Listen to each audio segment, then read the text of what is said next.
Hey viewers, thanks for tuning in. Bondi Radio, loud about addiction. Woohoo! Yoo-hoo! We're just about to go live. We'll be back with you in one moment. This is Loud About Addiction with Tom and Dave. Broadcasting from the world famous Bondi Beach. Hello Bondi Radio and welcome to Loud About Addiction. Our eight? Yeah, eight. All right, we've got 8 episodes of this special edition radio series, Loud About Addiction, bringing engagement, fun, to be honest, really raw, right, Dave? Really raw, Very honest raw. material, breaking down those walls and the stigma around addiction and what it is, and actually bridging the gap and giving you the how, and really using an amazing coaching methodology and tool here to give you the how to move through and past any or all of your addictions that you have. If not, at least put you in a position to know that there's someone out there that's been through it before, come out the other side, and that are happy to share with you exactly what needs to be done, and you know, maybe ask for some help, and who is it that can help you and put you in the right position. How does that sound, Dave? That sounds great, mate. All right. Good to see you, by the way. Thank you, mate. Good to see you. Good to see you. How has your week been? Mate, had a wonderful week. It's been great at Wayside Chapel, very busy. But I had the great honour of having 4 days down in Melbourne. So I spent 2 days work and then caught up with one of my sons. I've got twin boys, 28. Matthew is a sommelier. How's he doing there? He's doing really well. Yeah. He's a sommelier at Rockpool, which is one of Melbourne's great restaurants. Neil Perry's signature restaurant. So had lunch down there. And Melbourne's such an extraordinary city. It's a melting pot of cultures. The centre of the city you can walk through, a bit different to Sydney. I find Sydney sort of loses its vim and vigour on a weekend, but Melbourne comes alive in the city on the weekend, and it's amazing. Beautiful restaurants, great walking. I had a ball. Oh, really good to hear, Yeah, mate. what Really about good. yourself? Mate, I had the absolute pleasure of treating and looking after my wife, Jamie Lee, for her birthday. Ooh, lovely. Yeah, so got up to a lot Friday, took her out, spoiled her. We went and watched the new Thor movie, which is amazing. Got to get on that. Yes, very good movie. He's a good-looking dude. He is a good-looking dude. I think they know that because there is a scene, not a spoiler alert, but there is a scene in there where he's just in nothing but his jeans. Yeah. And look, it's not necessary, but it certainly does the trick. Just for us blokes, it makes us very self-conscious. Yeah, I took my wife to watch the movie to make her feel good, but I left not feeling that good. Yeah. Look, Dave, we're going to get into an amazing episode today, running off the back of last week's. And last week we're in level 3 of this 7-step coaching methodology and tool or module called the Trust Me module. It's an acronym, and we can move through with any problem in life, but especially around addiction, we can move through this tool. And if we move through all 7 levels and evolve, which is the 7th level, we can actually become addiction-free or move away from it and start to experience our other problems and notice that there's a big life out there to be lived. For sure. So coming off the back of last week, and if you're here to catch up at all, or you haven't tuned into last week's episode or the weeks before that, jump on YouTube, jump on either of Dave Stewart or Tom Cartwright's Facebook page, and you'll be able to see the videos there just for you and catch on up because you're going to love it. However, for today, feel free to stick with us, our viewers and listeners. Be present. You're going to take a whole heap of knowledge, insight, tools, raw and from a raw and honest place. The stuff that we're sharing wasn't just learned in a book; it's been experienced and lived by both Dave and I. And really enjoy, and I really want to thank you, and I'm sure Dave does as well. Thank you for being with us here today. We absolutely love what it is that we're doing down here on Thought Radio, and we're really looking forward to get into it. Let's go. Awesome. So, Dave, just to recap, last week we talked about that level 3, moving from level 1 to level 2 to level 3. And level 3 is all about uniqueness and being okay to be different, taking 100% responsibility, not just for the good things in our life, but for everything that's going on in our life. And we've realised, and we talked about, once we're there for long enough and we're okay with us, we're okay with branching away and breaking away and letting go of the tribe to live life on our own terms. We stay there for long enough to see enough results to realise that we've got to get into level 4. And level 4 is what we call sustainability and structure. I really like the word sustainability because it is where we really start to sustain our results and continue moving forward. Sustainability is all about bringing in the systems and the processes that are working really well and having structure day to day, week to week, month to month, year to year, so we can keep up our results. Because the results when it comes to moving away from an addiction or letting go from an addiction, they didn't just happen.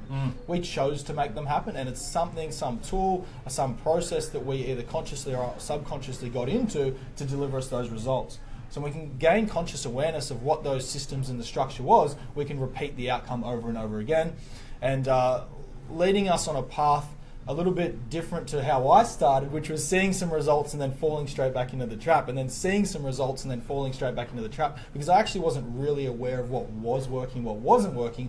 It was more just about me and my ego and having some fun and thinking, oh, I'm better than this, I don't have to do drugs and alcohol and gambling, and then falling back into the old pattern, which seems to keep popping up for me. Sure. Yeah. How was it for you, Dave?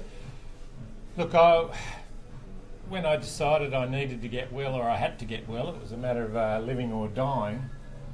Structure and systems always, for me, was something I tried to avoid. I thought it made you into a boring person, or I agree with you on that. Yeah, it was disgusting for me. It was uncomfortable. Yeah, you lost your individuality, and I always saw myself as a bit of a maverick. Someone different.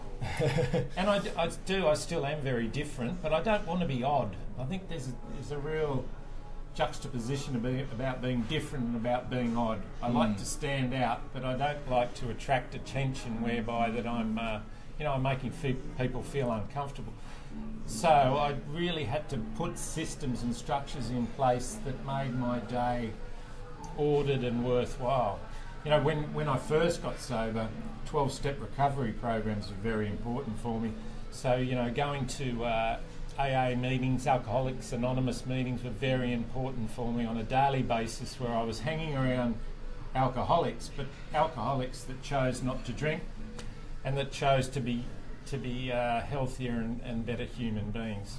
And by better human beings, I don't mean angelic, but people who are trying to make a difference in their lives, and more importantly, a difference in other people's lives. And when we try and make a difference in other people's lives, we're taking ourselves out of the picture and putting the focus on someone else. And when we put the focus on someone else, you mentioned just previously before, we're all about ourselves, it's all about ego, it's all about feeling better. Yeah.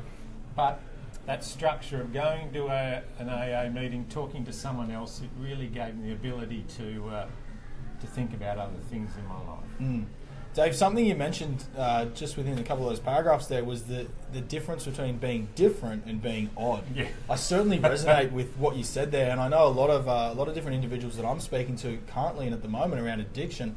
It's not having clarity on that, sure, and thinking that level 3 and above that is about being different or odd in some way, and it's a bit vague and they're not really too sure what it is. And I think that really is where a lot of the judgment comes in. For sure. We talked about tall poppy syndrome last week.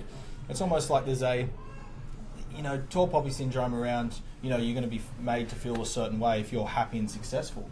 And one of the lines you just said was I think it was individuals that want to live a life of choice or live life on their own terms or whatever it is. It's almost we're feeling judged for that. For sure. If we want to be different and go against the culture that we've been raised in, around this high drinking culture, or we're a bit odd because we don't drink as much anymore. Yeah. Or we're a bit odd if we're, not, going out till 6, 7 a.m. or even a couple of days at a time if we're with those friends that do that. And addiction is a thing where you can be judged, and our society is that way. Addiction is it's an impairment. I call my alcoholism an allergy. People call it a disease. But when you put up your hand and say, yes, I'm suffering from an addiction, I drink too much, you tend to get judged. Yet someone who is a diabetic or someone who has skin cancers, when they say, look, I don't go out in the sun as much, people don't judge them. But when someone says, look, I've got a drinking problem, I'm not going to go to the pub anymore, they're like, oh, hang on, mate, why? Hey? Bit of a wuzzer there, eh? Yeah, bit of a wuzzer. That's a light term. I used to actually hear just you're being a bitch. Yeah. But that brings all sorts of connotations into it. But when we do put up our hand and say, yes, I want help, I need help, often the other reaction can come in the community that we choose to be in, that, you're being odd. But no, you're not being odd. You're embracing your difference to be a better human being. Yeah. Something you just said there around the difference between if we've got, let's say, how would we call it, like a medical diagnosis with a physical condition. It's okay, it's on a bit of paper. It's like, oh, well, yes, well, you shouldn't have a drink. However, if it's something that we just choose not to have in our lives, we can be judged straight away for it. Definitely. I know when I was working with a coach for the first time and starting to bring in structure to my life, I had seen some results. As I said, I'd gone the whole, I'm going to do it on my own, and even though some people know that I've got an addiction, or I'm not, I don't like how much I'm putting in the pokies and drinking and things like that, I was still very up and down. It was like a roller coaster, so I wouldn't drink for 3 or 4 weeks and feel great about myself, but then something was missing, because on the 5th or 6th week I would have a full-blown bender and I'd be back to square one. Yep. And I know for structures and systems, one of the things that actually started to work wonders for me was saying something along those lines. So when I was going out to an engagement party or something else, and I'm starting to have conscious awareness that I've got to plan what's happening, and the reason why we plan and we're getting into sustainability right now is to know that, I think planning gives us certainty in a time of uncertainty. And it's a beautiful, beautiful tool and thinking strategy you have. Well, if I might be in a position of uncertainty, how can I gain some certainty in that? And planning does that for us. And one of my responses to, are you drinking? Can I get you a beer? Do you want a double vodka? Whatever it was. I used it for a while, which was, or to be honest, I'm seeing a couple of doctors at the moment because it doesn't make me feel well. I feel real sick when I've been drinking lately. And that's what my coach told me. He said, Tom, you don't have to turn to this person and look them in the eye and say, well, just so you know, I've got a really bad addiction, and if I go out and have a beer with you, I won't be home till Tuesday morning, and I'll probably lose my partner, and I'll empty my whole bank account, and start to give them my whole life story. And that's what I thought. Yeah, that's what I thought in the back of my head. I'm like, oh, they have to know everything, and that made me feel a certain way. Over-disclosed. I wish someone said that to me earlier. I started running with the whole, oh, look, to be honest, it doesn't make me feel good. And then I'm bullshitting, I'm lying. I made up this, or I'm actually seeing some doctors about it. And all of a sudden they're like, oh, okay, no worries. Can I get you a water? And, right, it's spot on. However, that's something that I use, and it did. It helped in the beginning just to get me in the room with other alcoholics. It's funny. We were down in Melbourne, and Friday night we went to, with my wife and I, to watch Book of Mormon, which was hilarious. But we went to this fancy restaurant called European in Melbourne, and the waiter, the sommelier, came up to me and he asked me would I like a drink of wine, and I said to him, it slipped out because I said, no, I don't drink. He looked at me as if I said to him, no, I'm an alien, I've just come off a flying saucer. He said, what? You don't drink? And I've learned over the years that you can't say those sort of things, especially the sommeliers. You say, oh no, not tonight, I'm having mineral water. You've got to be less sort of bang, because people just react. So we are so used to drinking alcohol in this society. And I'm not saying drinking alcohol is wrong. Look, I'd love to be able to have a lovely wine, but I can't. That's my choice. But for years as children, we didn't drink, and we were able to lead these beautiful, innocent, great lives. We had no expectation, but we're conditioned, and others are conditioned to react a certain way when we put up our hands and say, no, I don't drink. No, I choose not to go to the races because I get in trouble. No, I'm not going to play on the pokies. It's just so everybody knows there, Dave just looked out. We are broadcasting live from the bucket list. There's a lot of people walking past. Someone just gave. That's the owner of the bucket list. He's a good mate of mine. He's a Roosters fan. I'll give him that. We're both Rabbitohs fans here. Yeah. In the heart of Bondi. So he'll be happy with the signing of Cronk. Yeah. Yeah. Another whole rabbit hole there. No comment as he looks at his microphone. Oh, sorry, Dave, but go on. I just want everyone to know we are live out of the bucket list. There's a lot of people walking around. I was going to say it's a beautiful day because 4 episodes in a row. It's been 4 episodes in a row. It's been an absolute beautiful day. No clouds. Today's quite cloudy. It's freezing. It's quite cold, and looks like a storm coming in, or it's going to be raining at some stage today. White caps out there on the ocean. So you know exactly where we're broadcasting from.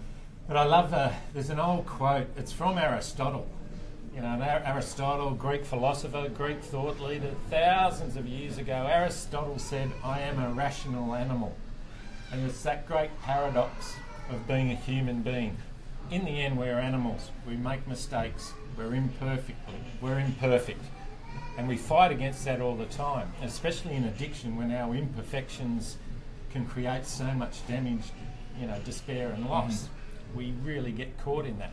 However, that quote that Aristotle used, I am a rational animal, he was basically saying, yes, I'm an animal, I'm imperfect, however, I need to be rational too. And to achieve rationality, we need those structures and those systems. Yeah, well, spot on, because everybody out there is trying the opposite. They're trying to be perfect, which is why there's the judgment that comes across. Correct. And I know we are judging ourselves. And look, I'm going to be honest. As much as I'm here and I'm a coach, and the philosophy and the ways we're total responsibility for everything, every emotion we experience, I'm going to go out there and say that there's a lot of judgmental people out there. So as much as we're feeling content and happy with who we are, that's still what we're learning, is still to be okay with experiencing judgment. But as you just said, like so many people, generalization here, with the exception of a few, but so many people are trying to be perfect. Oh, and we all slip into it too. All of us, every single one, including me. It's just want to this need, as you said, the word expectation. Yeah. And when we don't live with expectation, if we decide on a daily basis to try and live without expectation of ourselves and others, tell you what, we have a much better day. Yeah. What's really important is, I do agree with that, Dave. What's really important is, I think there's a fine line between planning our lives and living in the moment. Oh yeah, definitely. Yeah, I agree with that. We've got to have a plan. We've got to have a structure. But again, there's that juxtaposition. There's that yin and yang. I think life's just full of contradiction. I agree completely, mate. I live each day with structure and rigidity. However, when I don't have expectations on others, when I don't have expectations on the outcome, things tend to go better for me. So I do put a plan in place, but I let the plan... We were talking before we came on the air, and you'd been talking to your business coach, and you said, hang on, your business coach said to you, stick to your structure, stick to your systems. When you do your systems, things will work out. And that's what I talk about when I say I don't have expectations on the outcome, I don't have expectations on others, but I know if I stick to my structure, stick to my system, everything will work out. Yeah. It's important to know, whoever's listening and watching right now, if you're still living a life with one or more addictions in it, it's going to be uncomfortable. There's no expectation to know this. There's no expectation to know any of this. If you're moving into level 4, there's a high chance we don't have the systems in place. You don't have the systems in place yet, which is what we're giving you today. But I really want you to know this. If you practice it over and over again, like anything else in life, what was first maybe an expectation that you set on yourself, like some of the systems we're going to be talking about. You said getting up, making your bed, going through your gratitude journal, meditating, going for a jog. All of these things will soon then become, over time, when you master them, they become your standards. And they're no longer an expectation or something you need to focus on. Literally, I think you've mastered a few areas of this in your life, which is just constantly get up and do what needs to be done and follow the system that works well. Very important for you. Yeah. Very important for Dave or for Tom. The system and the structure that works really well for you. Yeah. I do the same thing every day. The same thing. And would you like me to run through it just very quickly now, or will we do it a bit later? Yeah, I'm really excited to hear it. So let's cut to a what do we call them? A funky song? A funky song. Let's cut to a funky song. Funky Cold Medina. Because there's a lot of content there that we just shared. And maybe over the next 2 or 3 minutes while you're listening to this music, whether you're at home, at work, driving your car, whatever it is that you're doing, maybe just start to have a little think and really feel what's going on for you at the moment, and maybe make some decisions around, who must I become to do what I need to do to really implement these structures and systems, to be in this level 4 thinking for long enough, to see the results for long enough, to then move into level 5 tenacity, which we'll be talking about next week. How does that sound? Sounds great. Awesome. We'll cut to a quick song and we'll be back really, really shortly. Cool. Ciao.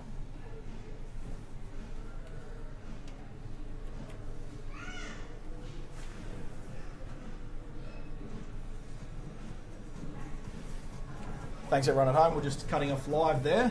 And you'll You be sharing it all with us. notice Tom does all the bits on the radio. I don't do any of it. I'm trying to do the bits. Sometimes He they does don't it work very for me. well. All right. We'll get that one back live. That's and funky. working. It's a funky song.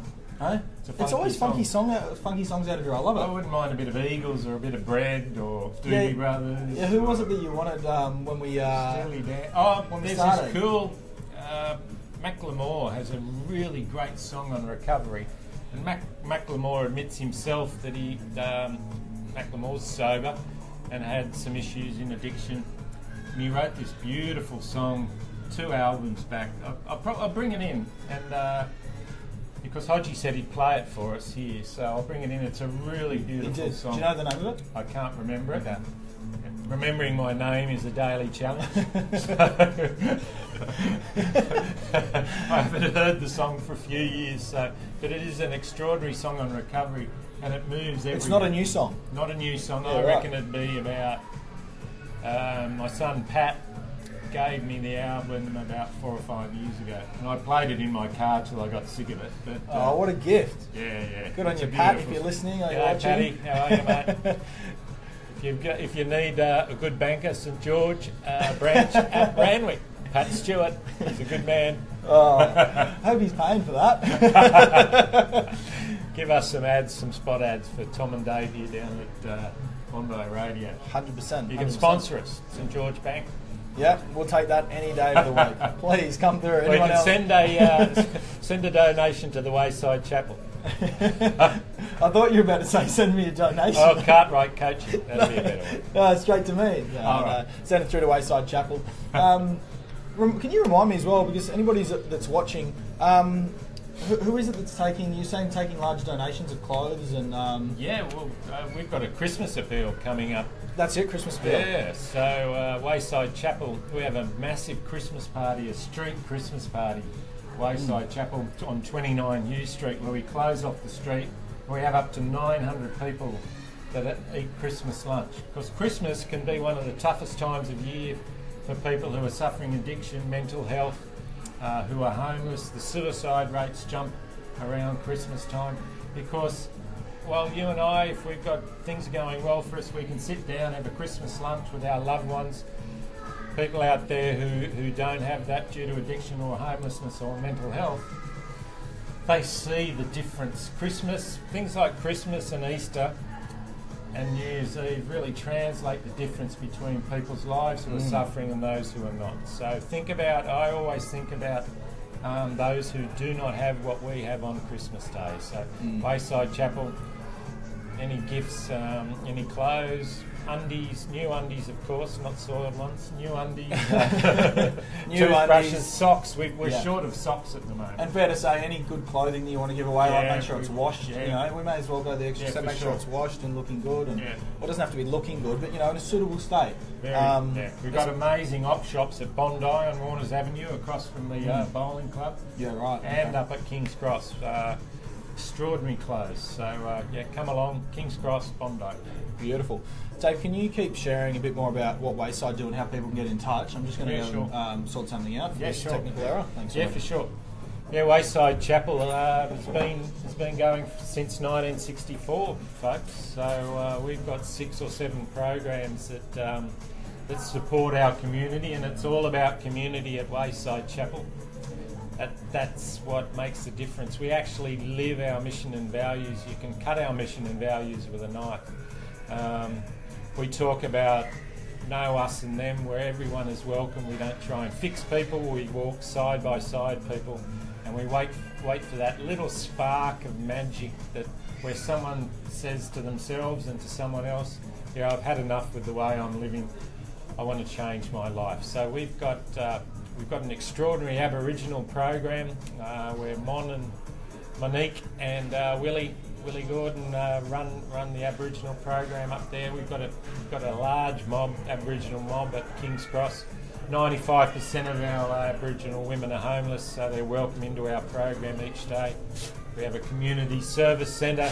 We have a youth program. We've got a day-to-day living program. All sorted, everyone. All sorted. He's back. The tech Youngster's man back. here. The tech man. What was wrong? Or should I ask? I'm just getting used to the structures and the systems Ah, in this place. structures. To get everything working Did you well. do the right thing? Yeah. I don't know. It's not about getting it right. It's about testing it, and we'll see how it goes. I think. How's Okay. that? If it's going to be, it's up to me. All right. Did I interrupt something, or No, should no, we, just can we finished. go live? I just finished. Let's Beautiful. do it. Thanks so much for doing that, Dave. I appreciate it. We're going to go back live. Everybody that's all our viewers at home or wherever you're watching from, so bear with us one moment.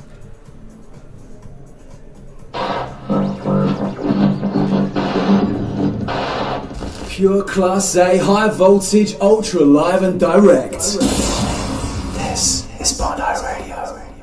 Hello, Bondi Radio, and welcome back to Lad About Addiction. How are you, Tom? I'm very well, very well. So, Dave, share with us. You just before we cut to a song, you shared that you were going to share a couple. Was it your system, or what is it that you do every day? My daily routine, and I'd like to hear yours too. Beautiful. I'm happy to share the systems that are working for me. Sustainability. Before you share that with us, Dave, Sure. To notice why we're going to listen to it and what we're going to take in from it. What are the outcomes that you've seen? Maybe thinking back to when you first started implementing, what is it that it started to change or really do for you? When I work with a system or a structure each day, it gives me consistency, and it gives me something I can hang my hat on, something I can rely on. I'm not going to do it perfectly each day, but I know if I do it 8 times out of 10, I'm going to have a good day. No matter what's going on, no matter how sad I am, no matter the tragedies that we face, and let's face it, we all face tragedies. We're born to die.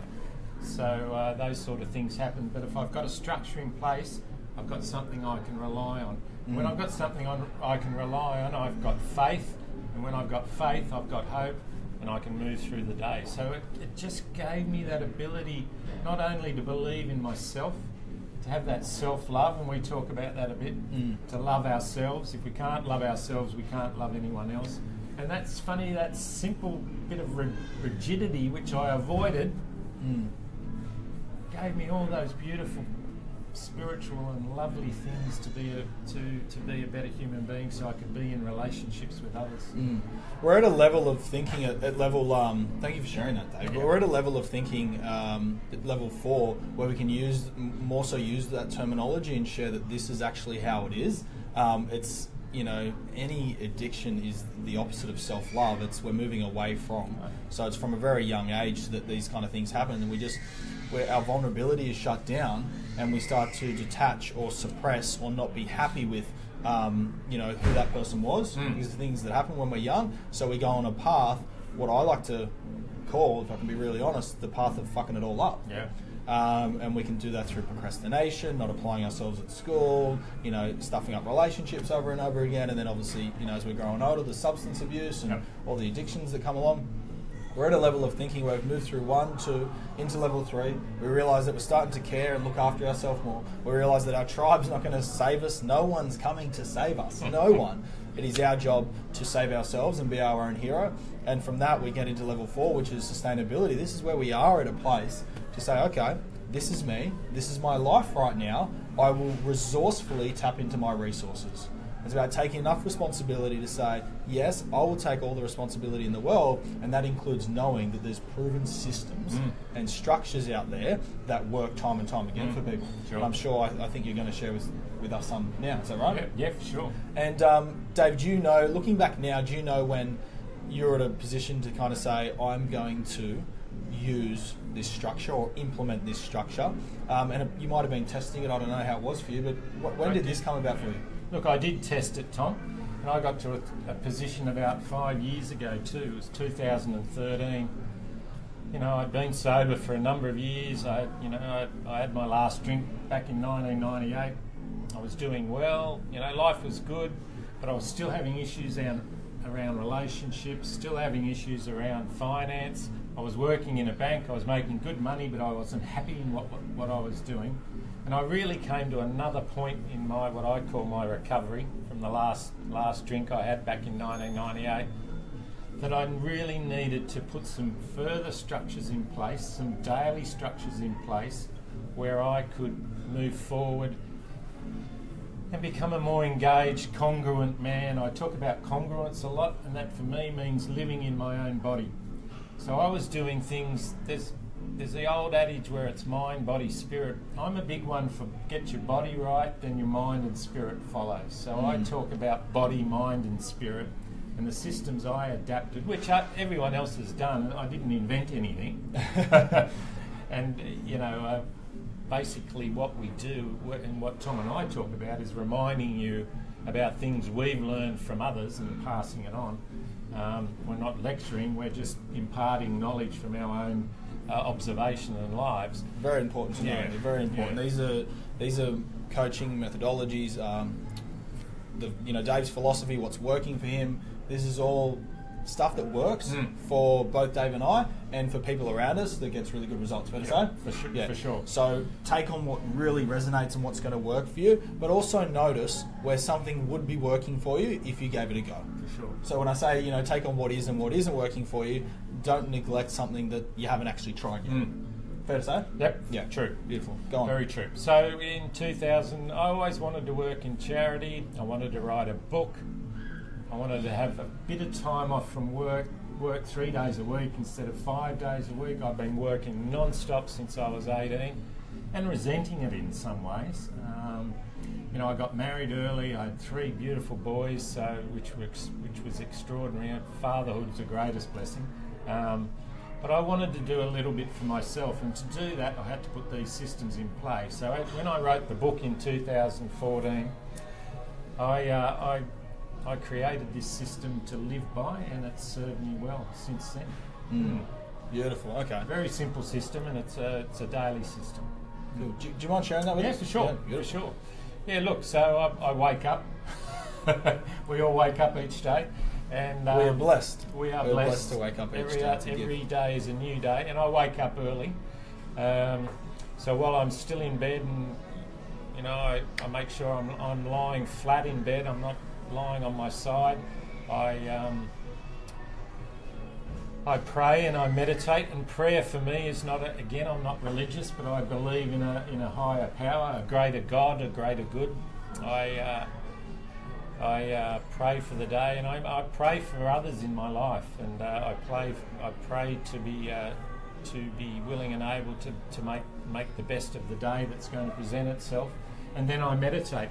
And it's only a 10-minute meditation. It's not a big meditation. It's taken me a number of years to perfect it for myself, but it takes about 10-15 minutes. It's based on breathing, long, slow breaths into the diaphragm, and I blow up. I visualise that my legs and arms and my chest and my head are balloons, and I blow them up.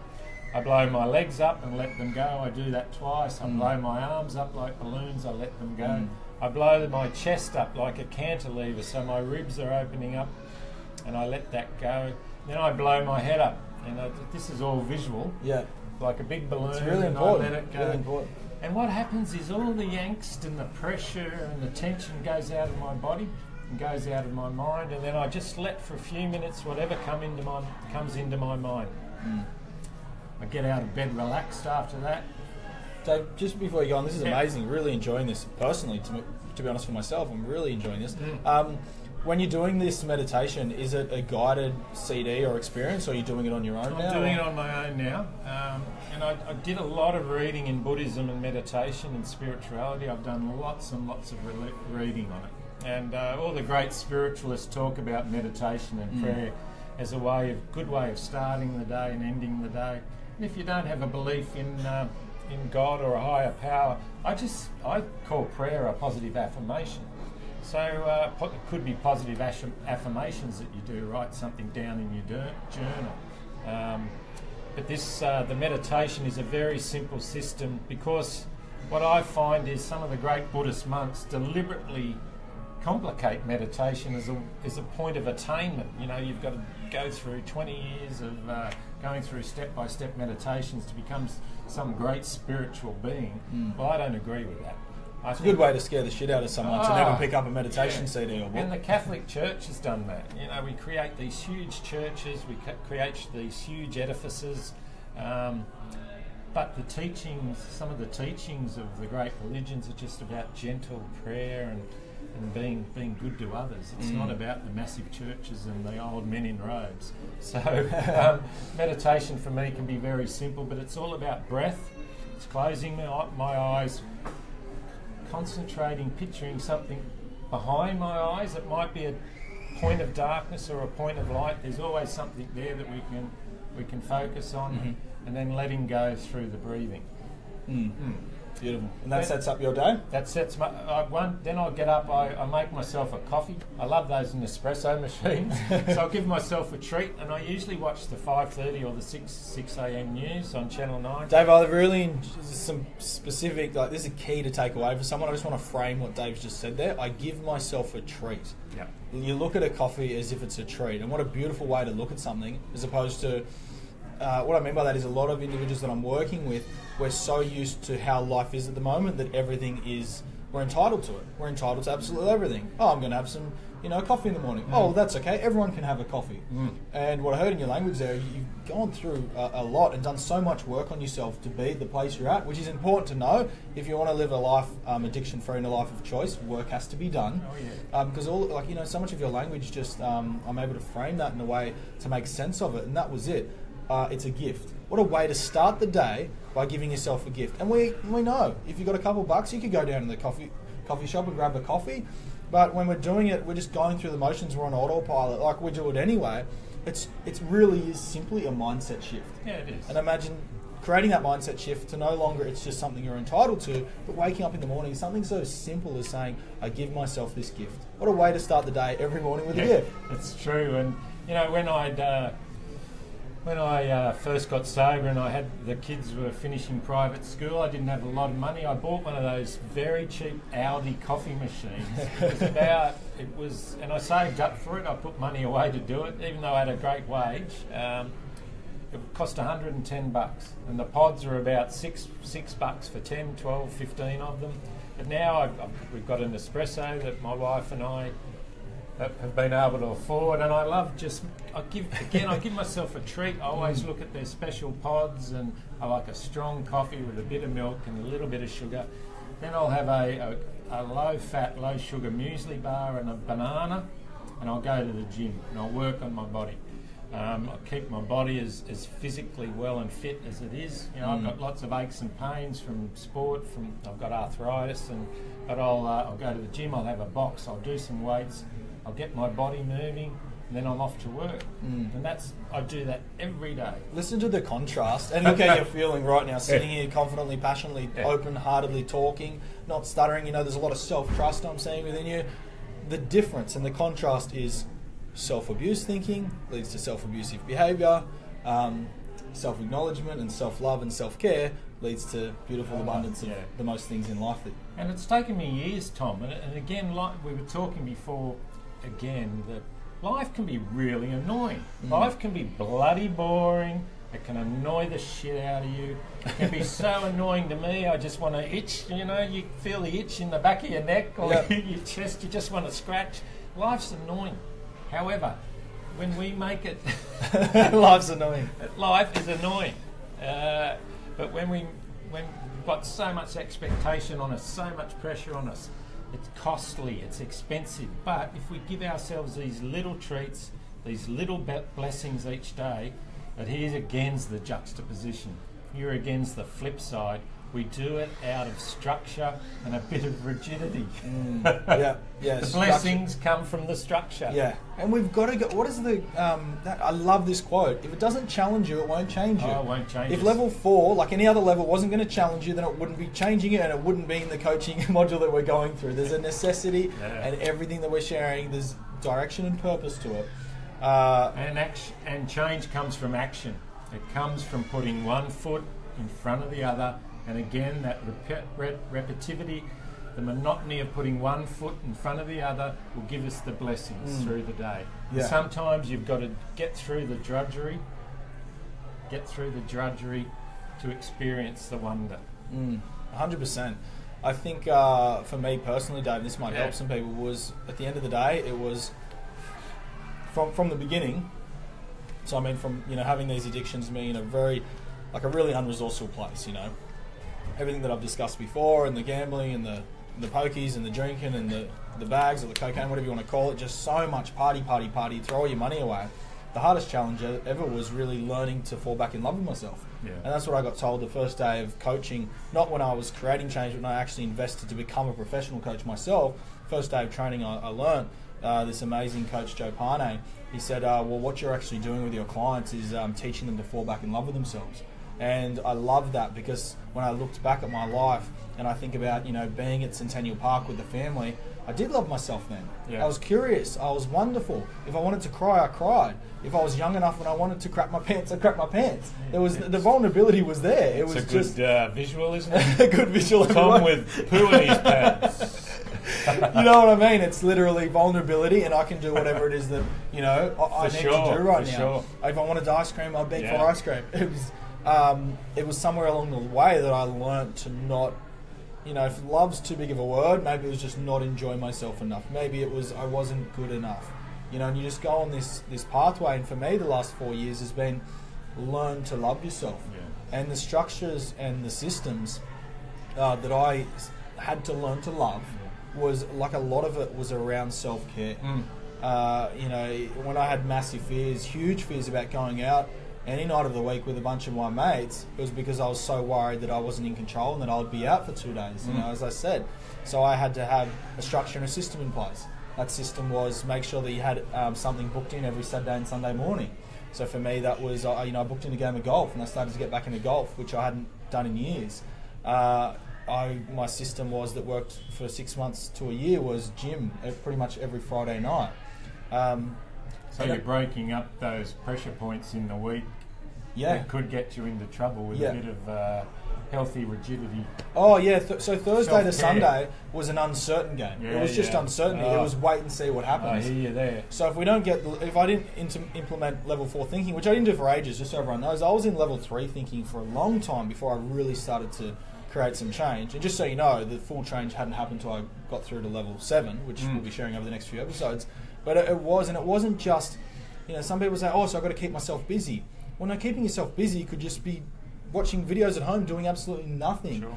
Do something and apply yourself, as I said, to self-love, which was caring for myself. I did love feeling fit and healthy, so I liked going to the gym. I just disconnected from it because I was too busy getting effed up every weekend. And I did love golf. So whenever I'm setting my you know, structure and really implementing these systems and sustainability, it's all around self-care, and it's all also around fulfilling my needs. So what needs were being met through the old addiction and the abuse, what needs were being met, and how can I make sure they were met in a healthy and caring way? So I know for me, uncertainty, the need for uncertainty, otherwise known as variety, adventure and comfort, I was never meeting that for myself, but I got that through drugs and alcohol. That was the fastest way to meet uncertainty, is to drugs or alcohol, because you never know what's going to happen. And the other need that wasn't being met was significance. The need to feel like I mattered, I was important. And that's what golf and the gym did to me. When I was in the gym, I felt powerful and strong. And, you know, when I was playing golf, and I could play golf on my own and love it. And that's what I really like about golf for me. And it'll be something else for you. And maybe you're still yet to find that, or maybe you know what it is, but reconnect with something that you love. And I knew that the golf for me was such a powerful way to fulfill my needs, because it actually also met a need within me, one of my biggest that I got through addiction, which was in an unresourceful way, which was the need for connection. And I would say I'm a very strong people person. I love to be surrounded by people. I work better and function very well when I'm surrounded by people. So I was always drawn to the nightlife and to the drinking and the gambling, and, you know, that need for connection. I know I met it through a poker machine very heavily. Even if there was no one else in the room, it was the lights, the dancing, the dragon going around, the flashing light. I felt connected to something. And I know that the drinking, when I was drinking with friends or drinking alone, you know, it was this need to feel like I wasn't connected to something, and it was just picking up, you know, a beer at home and just sitting there smashing half a slab of beers on my own. I felt connected. The thing is that I've learned with addiction over my personal and professional career is often the addiction is the need to feel connected. However, no one realises that it's actually moving you away from connection. What I mean by that is we're only ever wanting to gain connection with ourselves. We just grew up in a time and we grew up in a place where apparently it's someone else that's going to make us feel good. and it's not. And that's what I mean by going to play golf every Saturday morning. I could play on my own, and I felt better than ever. I also felt proud, and I knew all of my other mates were waking up with a massive hangover, going to get a Portos, or not getting out of bed at all. And as well as that, like those are just two things that I implemented. The biggest one was a weekly coaching session. And I won't say every week, because there's definitely been gaps here and there, but for nearly 3+ years now, I've just about had a session every week. Yeah. On or off, and for the weeks that I haven't had sessions, I've had 2 or 3 in a week during a crisis or something. Yeah. So the system wasn't, my level 3 thinking when I was trying to implement the systems and sustainability was, just do it until you feel better, and then you don't need the system anymore. And so I don't know if you see this happen, Dave, but I'd go really well for like 3 months, and then fall back into a full blow bender, or drop 2.5K at the casino or something, and I'd be like, what happened? And I look back and I didn't follow the system. The system works really well. You talk about 12-step recovery, AA, all of these things. I'm talking about coaching, one-on-one, whatever it is. The systems work time and time again for people. They do. They work time and time again for people. If we show up and implement the system over and over again, we will get a very similar result. And you said something before about drugs and alcohol. You knew we go back to drugs and alcohol because we know the outcome. They work very efficiently. Yes. They're very damaging. They work very efficiently and very quickly. And that's the same thing a system gives us in a way. When you're coming into recovery, you're wanting to get better, you're wanting to step away from your addictions. As much as a system you might think, that's annoying, or that's going to be fearful, that's going to scare you. What it actually gives you is something you can rely on. Just like the drugs and alcohol. It's replacing that with a better, healthier option. And, the systems are great. What about when you went out? When you had, when you go out? I know I've got a couple of little simple routines. Yeah. What do you do when you go out? Look, if I go out, I remember specifically actually when I was going through for the first time in my life implementing the systems properly. So this was the first time that I'd really made some decisions not to drink for a certain period of time. Yep. That was me in 2015, I believe. 2015, where I told myself I'm not going to drink till the end of the year, which was 5 months and a week, I think. Yeah, so 5 months and a week. And this is going to be the first time in my life I actually commit to this. And I remember the first two months were hell. So painful for me. Tough. It was so much. It would have been so much easier to grab some beers. As you said, my needs would have been met within 10 minutes. People would have been laughing. I would have been drunk. I would have been feeling significant. I would have felt connection everywhere. It was much harder to get up, go to the gym, or to book golf and things like that. In the beginning, it was. So a couple of systems that worked really well was, and it's okay. Like, I don't want to contradict myself, but it's okay to plan. If you don't plan, you'll actually, like if I don't plan, I know, around alcohol and stuff, I'll have more what-if questions, which will cause me anxiety, which will put me in a stressful state, which will lead me to go and have a full-blown bender, for example. Yep. So I would plan that if I was going out and I wasn't drinking, which it was at this time, I would always have a reason or excuse why I wasn't drinking, and that would usually have to be with I was up the next day or I had something to do with my business when I was starting my business. So it was always not, it was never, because it wasn't good enough for me, I'm just going to be really honest, it wasn't good enough for me to say, I'm just not drinking tonight. Because it didn't work for me. Maybe I wasn't at a point of really, I hadn't overcome the addiction, so I wasn't feeling that powerful. And someone else would have influenced me to, I would have allowed myself to be influenced to drink. So I'd always have a plan. So I got to remove the what if question. So what if someone asked me to drink? Done. Knew my response straight away. So that was done. And the other one was how would I feel comfortable when for 6 to 7 years the only comfort I knew was making sure I had a beer in my hand between me and someone else. So I felt quite anxious and uncomfortable. So for me, worked really well was every time I went out, I would order soda water and lime in a tall glass. And no one would really ask me because everyone would presuppose that I was on a vodka, or knowing me, I was on a double vodka soda lime. And I would just run with that. And I was okay. I'm not going to lie, I was okay bullshitting for a bit. Because I was more concerned about me, my health and my happiness than my, my honesty with a friend.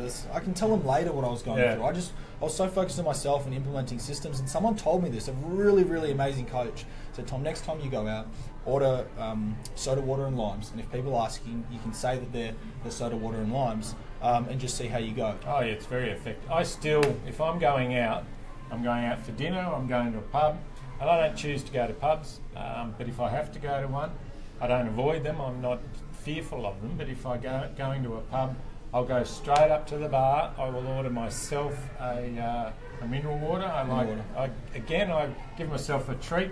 I love nice Italian mineral waters. I've got a Pellegrino right here. And I've just got the cold standard still, thanks, Dad. And I'll order my wife a drink. So once again, you're removing two things. You're removing that anxiety that Tom talked so beautifully about. When we remove the anxiety in a pressure situation, we're self-caring. And two, you remove that off chance that someone will go and buy you an alcoholic drink, or they'll put pressure on you to ask what are you drinking. Now, again, if I'm at a restaurant, I will get bread straight away. When you have something to eat, and sometimes the waitress will be annoyed by it, but I push the point till I have a little bit of something to eat, whether it's some crackers or a piece of bread and butter. And once you get that little bit of food on your tummy, if you're choosing not to drink, it just takes away that need to have another drink in there. And it's just these tiny little things, they're little tips, but again, it's routine. It has served me so well because I've done business all through Southeast Asia as a drinking man and as a sober man. It's kept me safe and it's kept me well for many years. And Dave, on that note, we've mentioned a couple that are profound and make big differences in our lives in regards to being comfortable and removing a bit of anxiety, which is going to come up in the beginning because we're for the first time attempting to live a life outside our comfort zone. It sounds crazy, but it is outside our comfort zone to live a sober life or an unaddicted life to substance abuse or pokies, whatever it might be. We both have so many more that we'd love to cover if we had more time. So any questions, if you want to know 3 to 5 tips, you'll get in touch with Dave Stewart on Facebook or myself, Tom Cartwright, on Facebook, and literally we welcome you to message and say, hey, you mentioned 5 tips on what I can do if I go out this weekend to make myself feel in a more resourceful or better position, and we'll give those to you. And if you've got something coming up, if you've got to say you're going with the boys or the girls for a golfing holiday, or you're going down to Melbourne Casino. I was in Melbourne Casino on Sunday with my wife to have lunch at Rockpool. And it's all bright lights and beautiful smells and noise and beautiful people everywhere. Everything's geared for you to gamble and drink and eat. So you've got to have some little tips, some little structures in place. If you've got any questions on how do I get through this, I'm going to a wedding, what am I going to do? How do you do a wedding if you're not drinking? That's a common question. That's a big question, like it's very common that I've come across and experienced myself. How do I go to a funeral? Of course, that's the old Irish Catholic that a lot of us Aussies are, that everyone drinks at a funeral, at a wake. Well, there is certain ways to get through these things. Just pop some questions on our Facebook pages or send us something through on Messenger. You can even contact Bondi Radio and get onto our Loud About Addiction site. We will answer those questions with you promptly and efficiently. Of course we will. Yeah.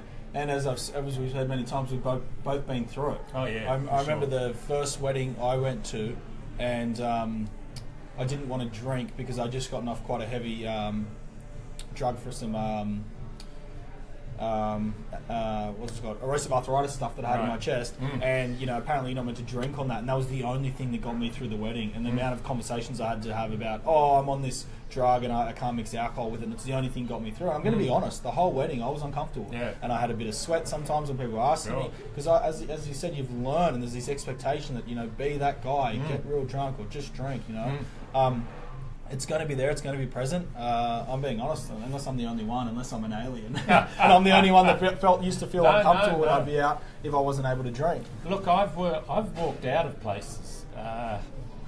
Only a couple of years ago, I was at a business function in Melbourne, and I was actually speaking at this function. It was in a ballroom at the Hyatt. There was about 800 people there. And after I spoke, I walked out before the dinner because I felt very uncomfortable. I didn't want to drink, but I was right out of my comfort zone. I was by myself. It was a tuxedo event. Everyone was drinking. They'd been drinking for hours before the event. It was getting really boisterous. And to protect myself, and look, I got roasted by a few people the next day, but I woke up sober, I woke up fresh, and I went straight back into a routine, and I was safe. So look, safety is paramount. Be prepared to ask the right questions. Be prepared to make the right decisions. Be pre-prepared. That's a big factor too. Yeah, be pre-prepared. As we both said earlier, like really important, being prepared, whatever it is, will allow you to be more present in the moment. Sure. Knowing what your response is going to be and what you've planned for that 24 hours while you're at an event and not drinking, knowing that you've got a response allows you not to sit there thinking, is he going to ask me if I want a beer? Is he going to ask me? Is she going to ask me if I want to drink? Is she going to ask me? Because you're ready for it. So you can be present and have the conversation. If the question comes up from them, you can respond. It's a beautiful tool to have. It is. Just so you know, this is really important. When you get to level 4, thinking, if you're not there already, just be aware that more problems are going to arise. And if more problems are going to arise, it's a good thing. Because I think you're willing and you're ready and you're able to experience these problems. I know when we were sitting down before the show, I said to Dave, did you ever notice that when you started to overcome the addictions, more shit came up? Because the addictions actually hide real issues, like bigger issues. I know for me, I had to face some issues around relationships in my life that was so scary, and they were tougher conversations to have than I don't know, I can't drink that much because I've got a problem around drinking. They're much tougher for me to have.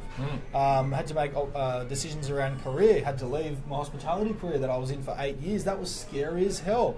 So scary. I had to face financial issues with the bank that I had to sort out. Those were scary. So if you're noticing that you're making way and then you're facing big problems, it's exactly where you need to be right now. Sure. It's exactly where you need to be. And if you're waking up with things that worry you, my father, who's a great businessman, a great politician, my old man always says, Hollywood Jack, get rid of the things that are making you feel nervous, that are making you anxious. So if you've got, you know what, say you've got big credit card debt or you've got a big personal loan with a bank, guess what? The bank would rather you ring up and talk to them. They will not react well if you avoid them for 90 days. So if you ring up a bank, say you've racked up 20 grand or 10 grand because of your gambling or your addiction, and you can't afford to pay it back, the bank would prefer to know. Ring the bank up, own up, say you've got an issue with paying this off, can we put a payment plan in place? The bank will love you, as will the ATO, as will Centrelink, as will your business. This is exactly what we mean by the systems in place to help, the systems to do things. It's about using them. Level 4 is about using tapping into your resources resourcefully, where level 3 and below is a little bit like, I want to do it on my own, I can't wait to get there. In saying that, can I share a couple of key takeouts? So, number 1 is bring and update your values around living addiction-free and bring the values of consistency and commitment. Because up until here, it's been around, as we spoke, bring vulnerability, then bring trust, then bring responsibility. When we get to level 3, now we can up the values, bring all those through, but also add in some commitment and some consistency. As Dave said, it's taken him years to get to where he is now, and he has this structure that he goes through every morning, and it seems to be working really, really well. I've used different things, and I'm still on the way. I'm a beginner. I'm down here to get all the way up there to live it consistently, but they're out there, and I know for me personally, commitment and consistency, which I brought in just a couple of years ago, have been game changers for me. The other thing, and number 2, incredible, we must do this. We absolutely must. If you're serious about living an addiction-free life, you'll do this. You'll bring in an accountability buddy, and I would say a specialist of some kind. Yeah, for sure. Any type of traditional therapist, or your AA meetings, or if it's a rehab, or if it's a coach, someone like myself, or if you want me to refer you to another coach. Bring in a coach, work with them every week to begin with, and also use them as your accountability buddy, or speak to someone who's where you want to be in life, who has the results you want, to hold you accountable for stuff. Because this is where, if you're dropping off the systems, they'll call it on you. That's the big point. I've got a couple of mentors, Tom, that I've used for many years, and when I can't engage back in the systems, when life's becoming too much for me, I will ring them straight away and go and see them straight away. And they are specialists in what they do. They've been doing the things I've been doing for 40, 50 years, and they will say, hey Dave, are you doing this? And it's like, bang.